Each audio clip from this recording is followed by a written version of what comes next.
right. So again, thank you both for being here. And if you both could just please introduce yourselves, tell us about your academic and professional background, and the path that led to your current roles. Hi, everyone. Thank you for joining us. So I am Cynthia Alcantar, and I'm an associate professor in the program and at LMU, and I'm the co-director along with Dolores. I've been at LMU. I think we finished our 4 year, the 2022, fall 2022 is when I started. And in the co-directorship role with Dolores, starting our 3rd year, I believe, right? Yes, yes. Prior to coming to LMU, I was at University of Nevada, Reno, but I've also worked at other places. So, Pitzer College, Norco College. I'm from Riverside. My family's in Riverside.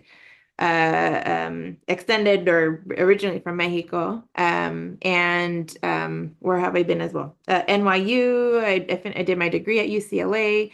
But prior to any of academia stuff, I also was working with outreach programs. So I'm a product of TRIO programs, Upward Bound, First Gender, grew up low income. And so that's something I'm really passionate about and got to work with professionally. So TRIO programs, Title V HSI grants with Mount St. Mary's, McNair Scholars Program, and other programs as well. I also taught English and math at the elementary level, working with a lot of recent immigrants.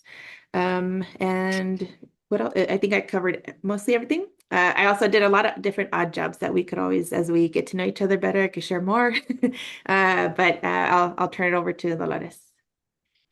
Hello, folks. Welcome. It's a pleasure to have you all here and interested in the program. I'm Dolores Delgado Bernal. I am, as Cindy said, co-director, and a little bit about me. I'm a Chicana from the Midwest, from Kansas City area. I'm a mom of 3 young adult sons. I worked in community-based organization in education many years ago. I was an elementary school teacher in Pasadena Unified for a little bit, and did my doctoral work at UCLA. And my work has always bridged Chicano studies, ethnic studies, and education. And so I was at University of Utah for quite a while, and then I was at Cal State. At University of Utah, I was in ethnic studies and education. Then I was at Cal State LA, just a little bit east of us, for about 5 years in Chicano studies, Chicano and Chicano studies, and then as Cindy said, been here, I can't believe, going on 4 years. And Cindy and I took on the doctoral co-directorship 2 years ago. So we're going into our 3rd year. And it was really a dynamic time, both as faculty co-directing, but also for prospective students for a number of reasons. One is that we are in the 20th year of the program, which is really exciting. And so we've been doing approaching that. We did some reflections in terms of where did the program start? Where are we now? How is social justice really getting enacted in the program? And how do we do more than just talk about social justice, but really give tools for educators to be leaders with a equity set of tools and social justice and anti-racist work.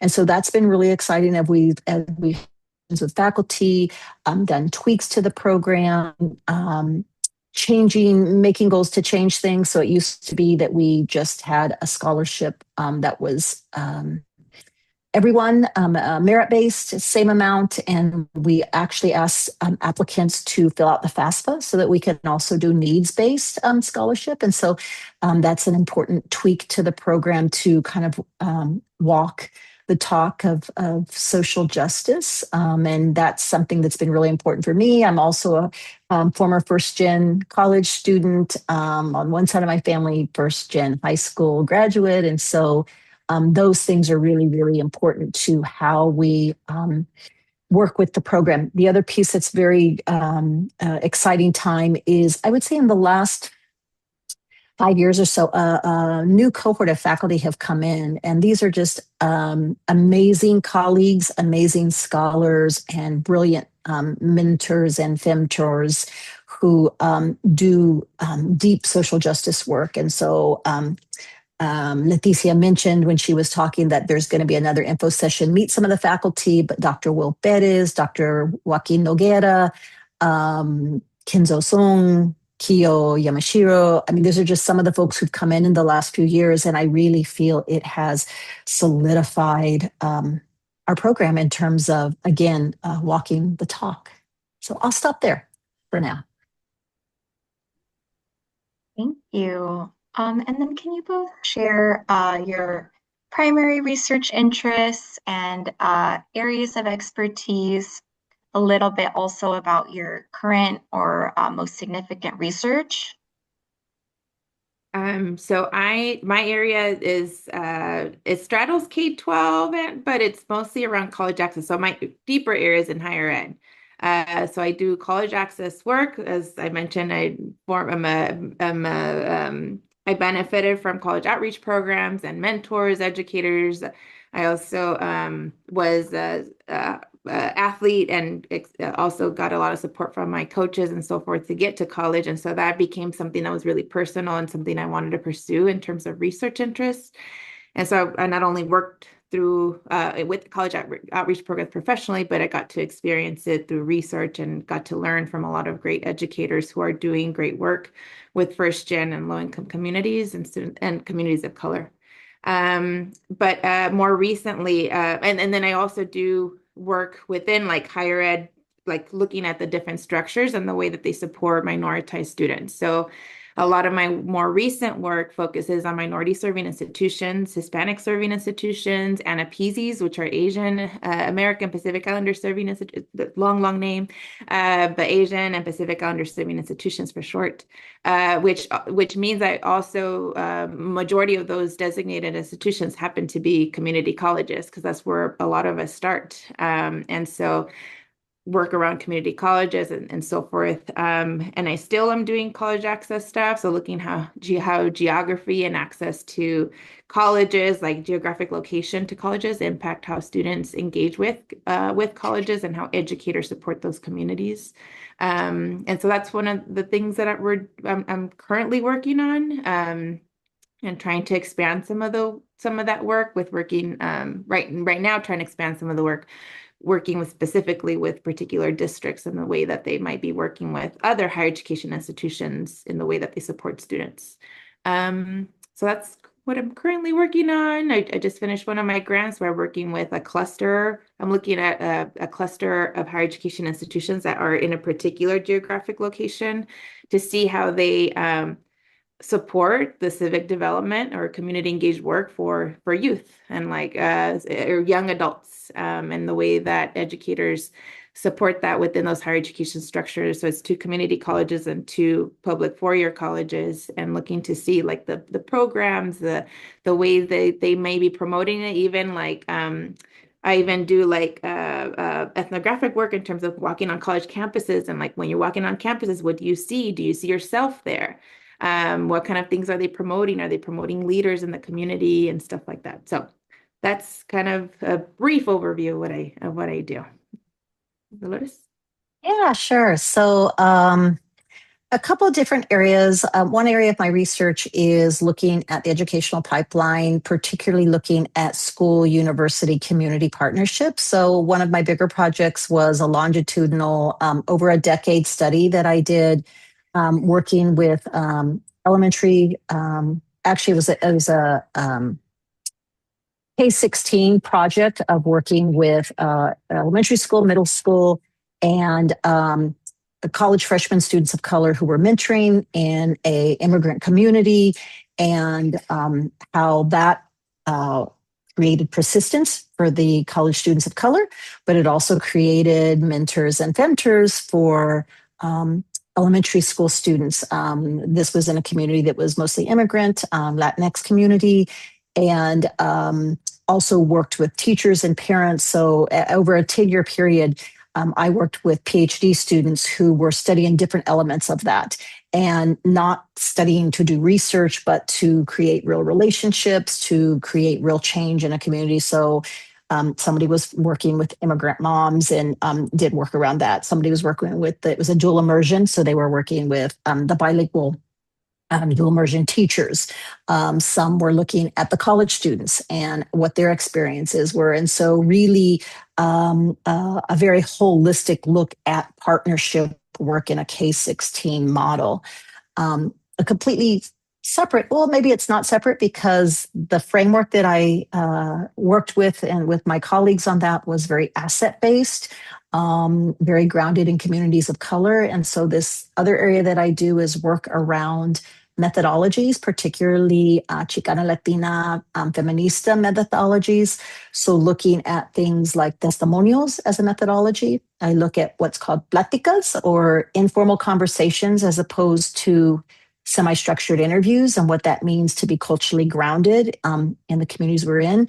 And so a lot of work around methodology and our epistemological orientation that we bring that is very different for Indigenous peoples, for Latinx, for Black folks, for folks of color who come with different kinds of epistemological orientations that we usually find in universities. And then I'll just mention a project that Cindy and I are working on right now, which is program improvement. And so we are actually doing work together with a consultant, young researcher from who's a graduate from UCLA, looking at the program itself and how can we improve. And so a number of current students and recent alumni have done focus group interviews, or some of them have done videos of kind of offering their insights. There's a protocol of questions we've asked, their insights and what we do well and what we could do better. And so how can we keep adjusting the program again to walk the talk of social justice work. So that's kind of an exciting project because we see immediate results and like exciting what works. And then also like, okay, what do we still need to do? How do we keep tweaking? So that's a exciting project that's moving quickly. Yeah, I'll stop there. Thank you, doctoras. And if you could also share, I know I talked a little bit about the dissertation experience, but if you could also share some dissertation research topics that you've been involved in as a chair or committee member. So just to give a little bit of the context of our dissertation, and Leticia shared a little bit about, getting a lot of support through our dissertation research communities. So one of the things that we have for our program that has been great, that provides a lot of support, is this 4-core sequence. Those are the DRCs, the dissertation research communities. And so through that work, there's 5 to 6 students that work with a chair. So they each have their individual projects, and then they're working with the chair on their topic, and they get really hands-on support and coaching throughout the process, and walk alongside you in the 4-core sequence to guide you through the proposal stage, defense stage, carrying out your project, and finishing off the project. And that process, we have a set faculty who rotate in, and we all serve on each other's committees and so forth. Even if they're not serving during that chairship role with that cohort year, but we rotate in, and you start being matched, or you start selecting. It's kind of like we do a process where you rank who are your top 3, and then that gets presented to the faculty as well, so that the match goes both ways. And then you're able to start working with them in that fall when you start the dissertation research classes. So when does that happen? That happens in year 2. In year 2, at the start of year 2, you do the matching. At year 2.5 is when you start these classes with these sets of classes. That's also when we do the second touch point, where you come in person, and we do an in-person writing retreat, where we have the writing center come in, our dedicated librarian that comes to also engage with you guys, and you also talk to you. The chairs also come, and you have an opportunity to discuss your topic in person with them and do more brainstorming, et cetera, because it's at the beginning of the stages. Even before that, of course, your assignments and so forth will start also guiding some of these, and you'll start chipping away at your topic. So just to give you a little bit of sense of the topic, and as Aditya said, we ask you that in your statement, you do share like what's your area that you're thinking of pursuing. We're not asking you for your research design. If you have ideas, like some people already know, like there's a problem happening at my school site, and I think I want to study like, well, what's happening? Like I want it to inform what we do. And so they'll take that on, and that happens, I think, a majority of the time. But also, some folks take on different projects that they carry out these research projects outside of their school context.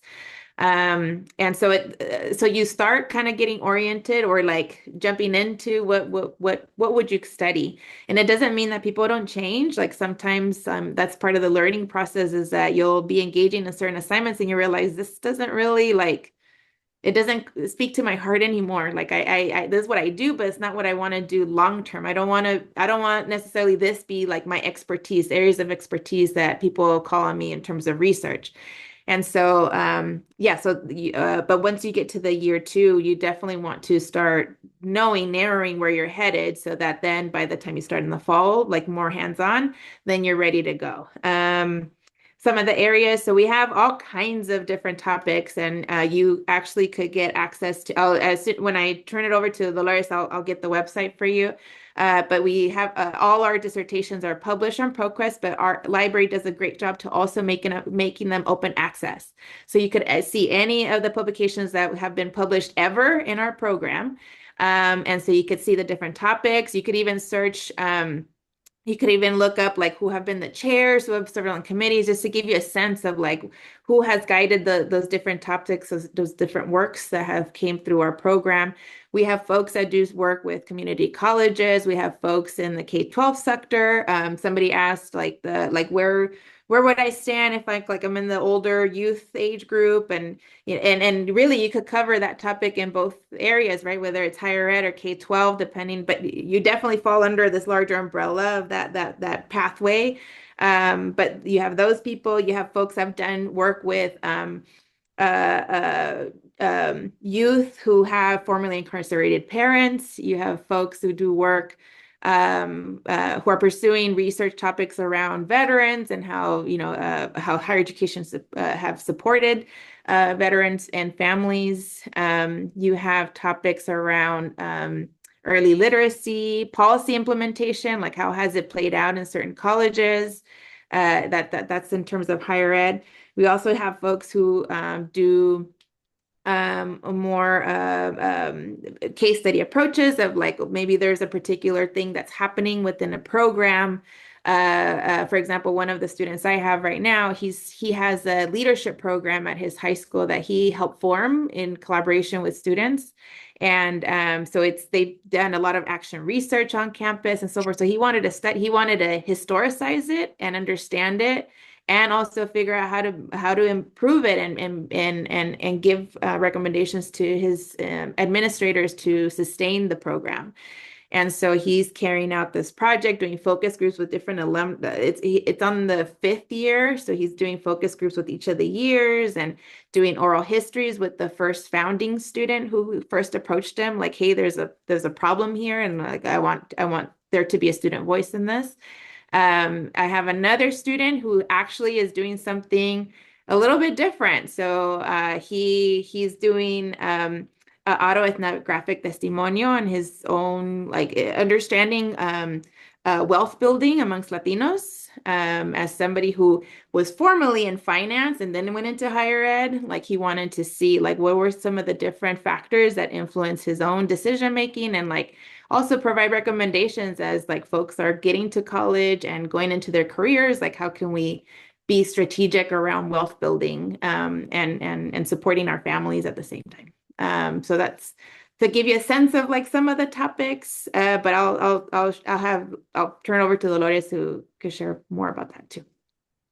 Sure. Well, I'll just add a little bit on some of the topics. I think hopefully you have a sense of how, whatever your topic it is, there's support both in this dissertation research community of there's 5 to 6 students. So it's both peer support as you read each other's papers, as you brainstorm together, kind of move each other forward in the dissertation process, as well as the faculty. So I'll tell you a couple of maybe the projects that I'm working on with students right now. I have one student who is, and I'll remember she started the program and she met with me, just wanted to know, like, is this like a topic that is researchable, is significant? And a year and a half later, she is in the midst of it, collecting data right now. She is looking at the experience of Latina high school athletes and looking at Title IX as a policy that has not really had a real positive impact on Latina working class students. Though the gender, it's a policy to address gender because of cultural components and socioeconomic components. Um, it hasn't played out in the same way it has for white women. And so she's looking at that. I have another student right now who is asking the question, how do Black emerging adults interpret experience of internalized racism and what she calls imitative oppression when you experience that internal racism, how you oppress others, Black peers throughout their K-12 journey.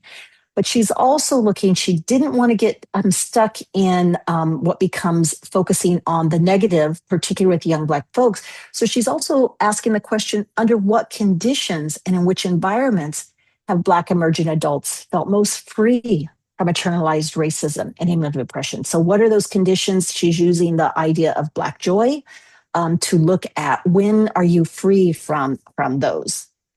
Another student right now is asking the question, how do Latina leaders who serve English learner and multilingual learners, really is what she's looking at, students feel that their experiences related to gender, culture, race, and ethnicity in school and with their family have shaped their agency to transform unjust conditions? What she's trying to look at is how do these public school leaders who work with multilingual learners, how does their own experiences that they grew up with around race, class, gender impact their leadership, impact the way they work with these multilingual learners? And she also is in the, actually, she's done with data collection. She's in the data analysis stage. So as you see, there's just a range of topics that folks are asking. And when Cindy puts that in the chat, that link, look throughout if you're interested, but really look at the last few years. As I mentioned, we have a lot of new faculty came in about 5 years ago. So if you look at the dissertations in the last 3 years, I think you'll just see some topics that are just really, really powerful, and students that have some guidance from some of the amazing colleagues that we have in the department. Thank you both. Okay, so that's all the questions that I have for you all. But I would like to open up the platform for our guests to see if they have any questions for you. I know we have a couple questions in the chat that I'm There's a trying to. lot in the chat. Yes. Let's see. If there's any that you can answer, Leticia, with particularly around tuition, things like that, and that would be great. But maybe we'll kind of start jumping in. I'm going to go from the bottom up, so from the most recent. Let's see here. I saw a quick one. Looks like you've already started to answer some, Leticia. Thank you. I had a quick question in regards to dissertation. I think that's like my biggest thing. Sorry to cut you off. I don't know if you were going through the chat. Yeah, go ahead. I think my main concern is like I know what I want my dissertation to kind of be about, but I don't know how to like find the title, I guess. Like I know the areas that I would want to work on. If that makes sense. I don't know how to explain it. I was trying to It put totally it together, makes sense. but like I know I want to work with like moms who were teen moms that are immigrants, you know, low income, but I don't know how to put it into a title or like how would I mean, do you guys help us in guiding us how to like kind of come up with that? 100%. You Oh, don't need to know. You don't need to know that. You shouldn't know that yet. A title or the framework or exactly what the research question is for the application, even putting what you just said, I'm interested in looking at the experiences or the challenges for immigrant teen moms. Like that's what we're looking for in terms of like, what's your general area of interest?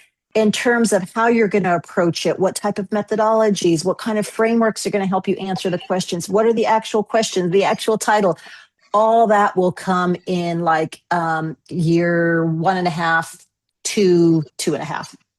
Yeah, Okay. absolutely. Absolutely. Thank you.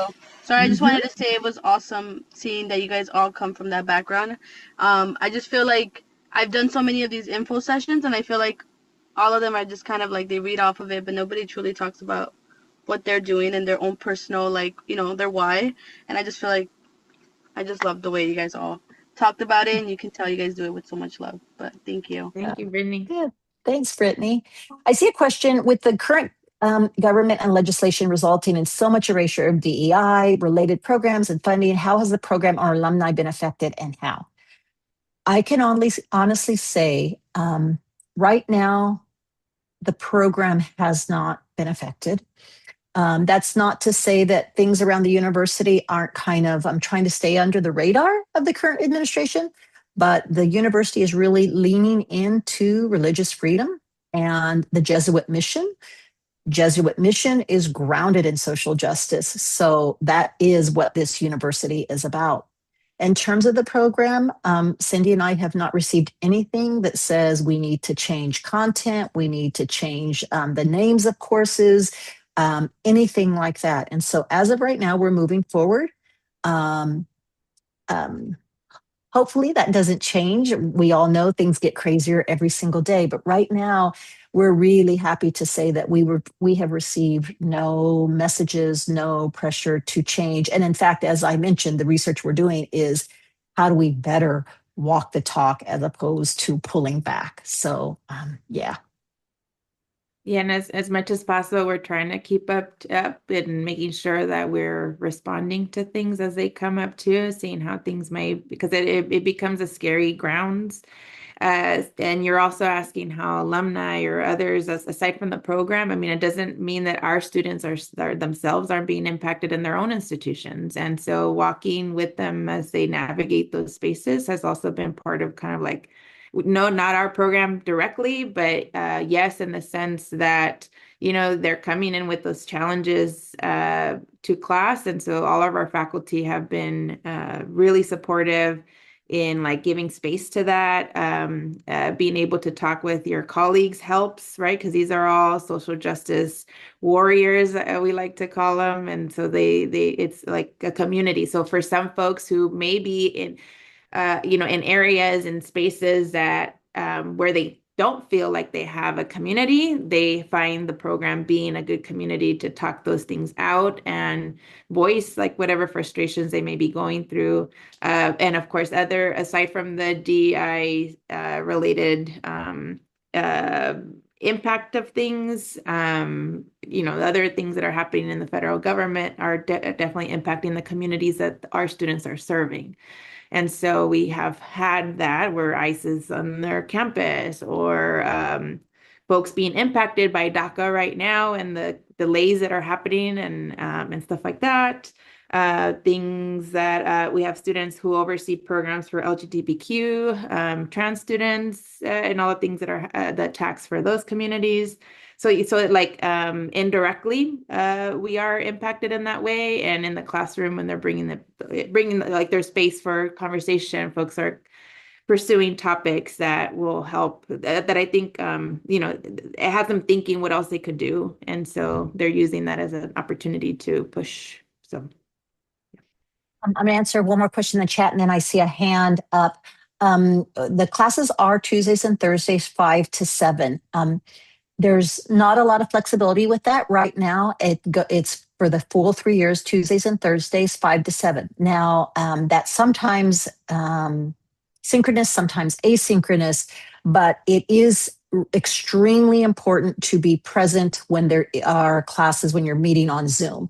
Because we're not in person and because it's about a 50-50 asynchronous, synchronous, it's extremely important to be completely present. So not driving home from work with your phone on, but to be completely present on those sessions. So in that sense, there's not a lot of flexibility.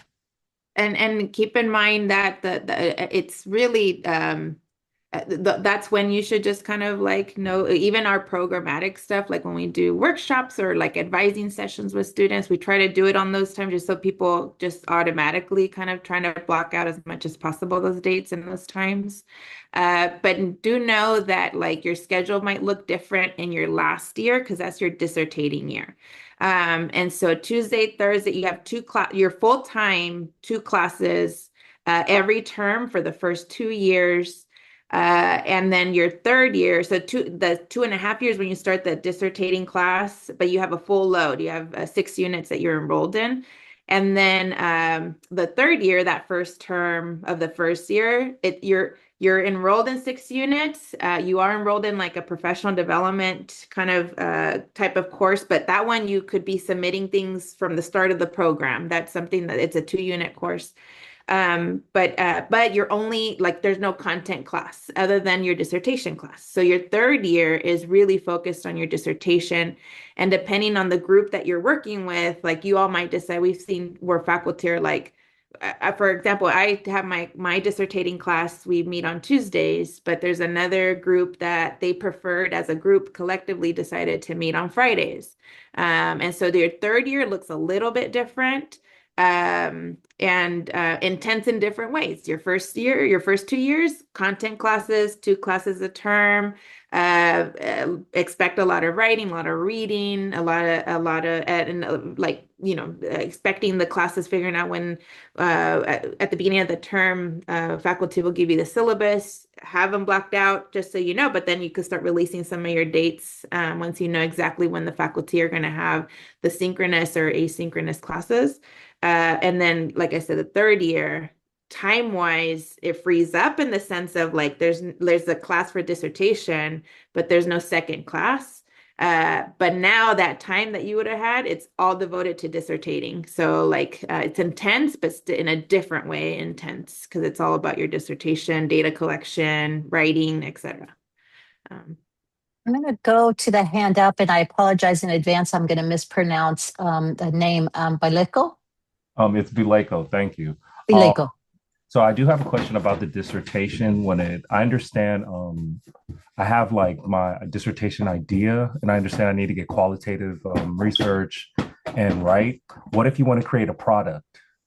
How does that pertain with the dissertation and the mentor? Say a little more what you mean by create a product. Like, so I'm a biology teacher, and I'm trying to, my dissertation idea would be I'm trying to maintain students in science because we're losing students' interest in science. So if I wanted to actually create something, a system, or create like a product, how would that be? Absolutely, absolutely. Part of somebody earlier I saw in the chat said, "What's the difference between a PhD and EDD?"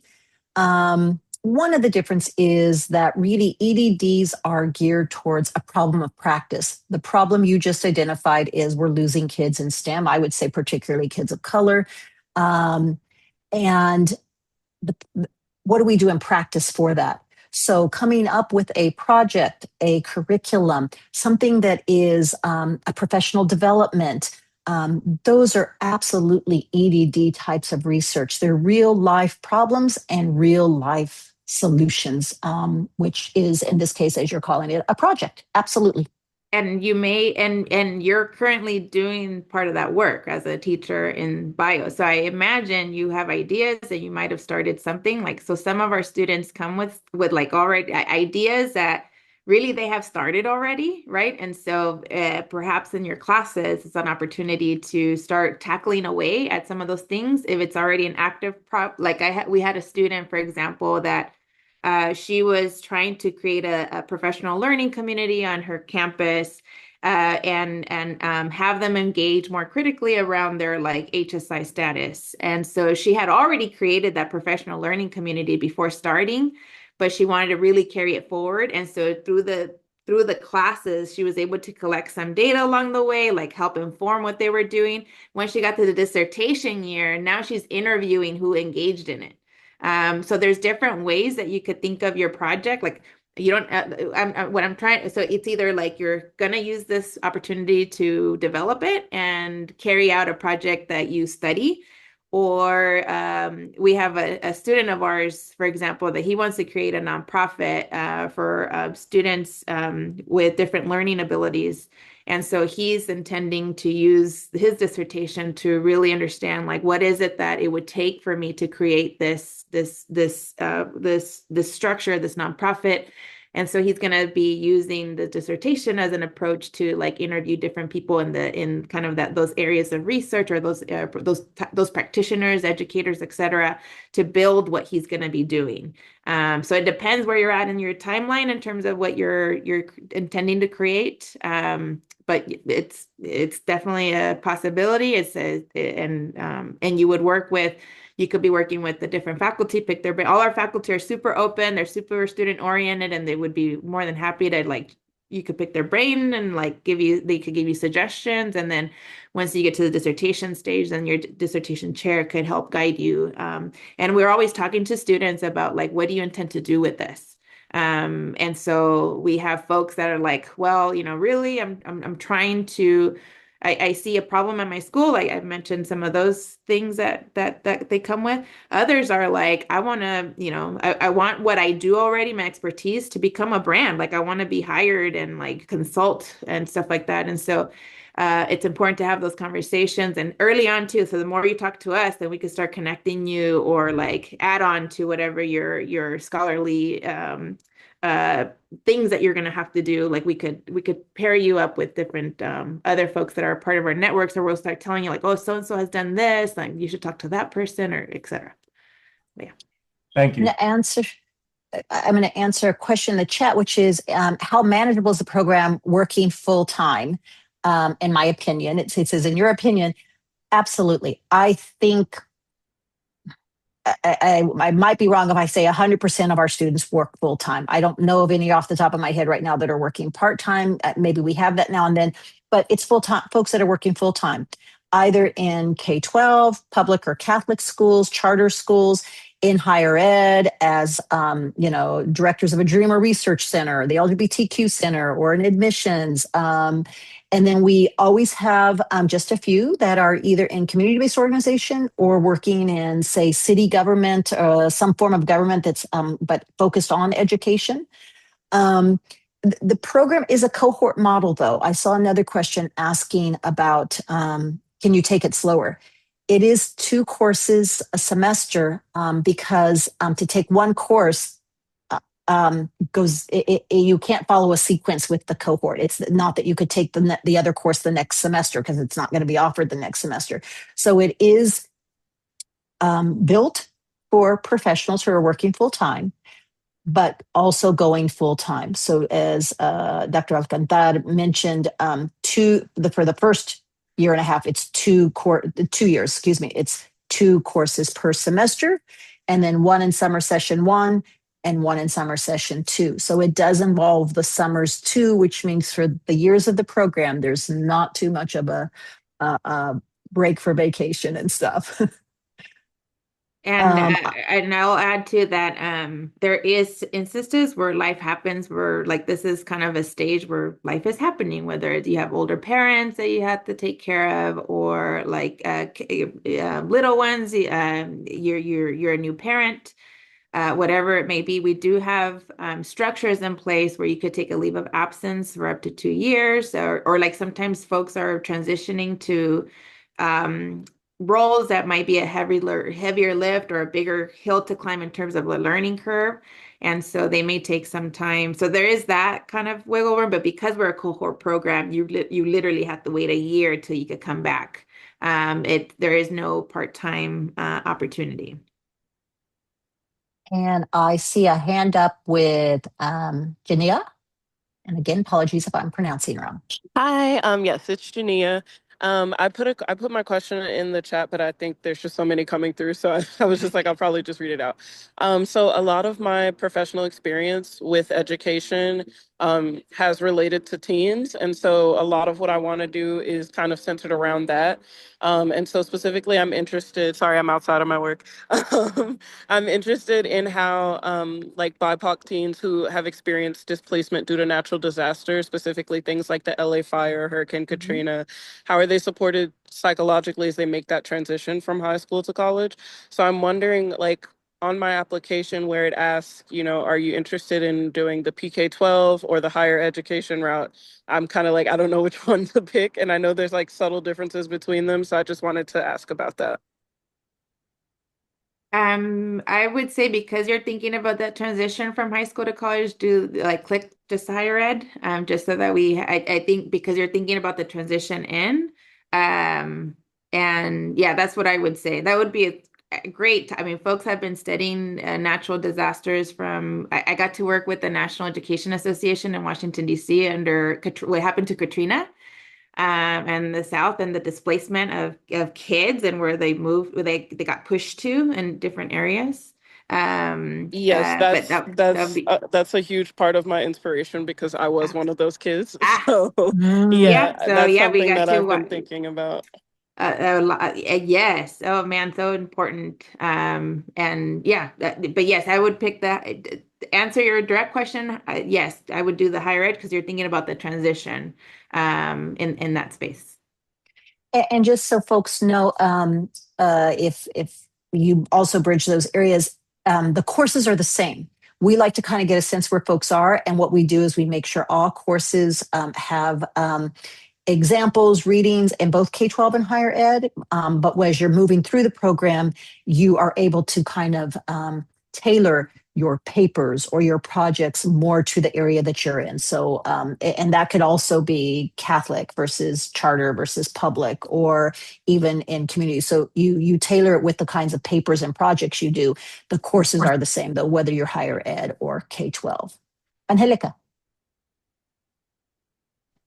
Hi, and thank you so much, Doctoras, for your time. I know that somebody said it earlier today in our group that I can really tell that what you're doing, it's coming from your heart and that you're really trying to empower.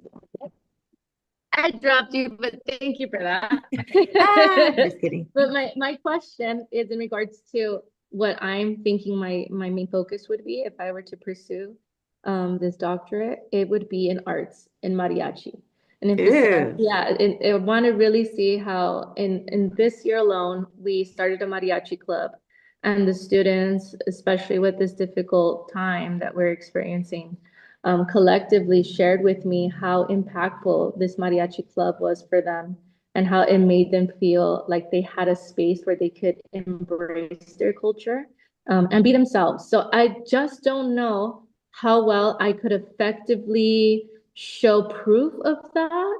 I guess that's where I'm a little stumped. I know in the past I've done surveys, like emotional check-in surveys, but I just don't know if that would be sufficient evidence for me to support that mariachi music or any kind of, well, I would emphasize the mariachi music since I'm more aware and knowledgeable of that, but just of that cultural presentation in our day-to-day, time in our mariachi club, how that empowers them to not only do well academically, but also with the social emotional regulation. So do you think that there's anything else I can kind of pursue to get more evidence of that if I were to go for Yeah. that? There's Okay. dissertations that have focused on art-based learning and the impact. We have one Mhm. student that just graduated. Right now, when I stop talking, I'll look for it for you and I'll send it to you. But he's an art teacher and he developed a Spanish only ceramics class for ESL students. And so I say this to say that folks have studied a similar aspects of. I know I've seen mariachi literature too, specifically. Mhm. I know I was a part of a committee, not at LMU, but who was a woman who was involved with Ballet Folklorico, and Mhm. she interviewed like a alum of the Ballet Folklorico in the Inland Empire. So there's different ways to get at it. Like you could, if it's you could. I mean, but in through the literature, like you'll start Mhm. narrating and figure out like what is it that I'm going to use to kind of examine the question that I'm going to have around this topic. But yeah, that's really cool. Yeah, a very Okay, thank you so researchable, much. very important Yeah. project, and the actual methodologies would be something you would be exploring along the way. I know we're Perfect. past time. I know we didn't answer all the questions. There were two real quick I was going to answer, which was what does the degree read? The degree is EDD, not PhD, and it's a Doctor of Educational Leadership for Social Justice, and it does say that on the degree. And the programs for of which we're taking applications now starts in January of 2027, and walking would be in May of 2030, not in January or December. It's the semester after the full 3 years.